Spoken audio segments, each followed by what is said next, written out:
ಶಾಶ್ವತ ನಿದ್ರೆ. ಕನಸು ಕಾಣುತ್ತಾ ಶಾಶ್ವತ ನಿದ್ದೆಯಲ್ಲಿದ್ದ ನನಗೆ ಅದೆಷ್ಟು ಅಲಂಕಾರ ಮಾಡುತ್ತಿದ್ದರು.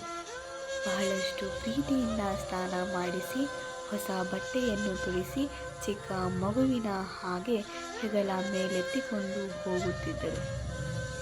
ನಾನು ಅವರೆಲ್ಲರ ಬಳಿಯೇ ಇದ್ದರೂ ನಾ ಎಲ್ಲವನ್ನೂ ಬಿಟ್ಟು ಹೋಗುತ್ತಿದ್ದೇನೆಂದು ಅಳುತ್ತಿದ್ದರು.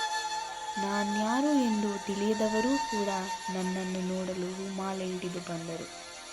ನೆಮ್ಮದಿಯಿಂದ ಶಾಶ್ವತ ನಿದ್ರೆ ಮಾಡುತ್ತಿದ್ದ ನನ್ನನ್ನು ಎಬ್ಬಿಸಲು ಅಳುತ್ತಾ ಪ್ರಯತ್ನಿಸುತ್ತಿದ್ದರು. ರಾಜನಂತೆ ಹೂವಿನಿಂದ ಮೆರವಣಿಗೆ ಮಾಡಿ ಕೊನೆಗೆ ಕಟ್ಟಿಗೆಯ ಹಾಸಿಗೆಯಲ್ಲಿ ಮಲಗಿಸಿ ಸುಟ್ಟು ಹೋದರು.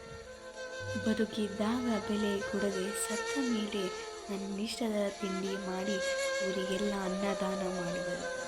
ಈ ಜಗತ್ತಿನಲ್ಲಿ ನನ್ನವರು ಯಾರೂ ಇಲ್ಲ.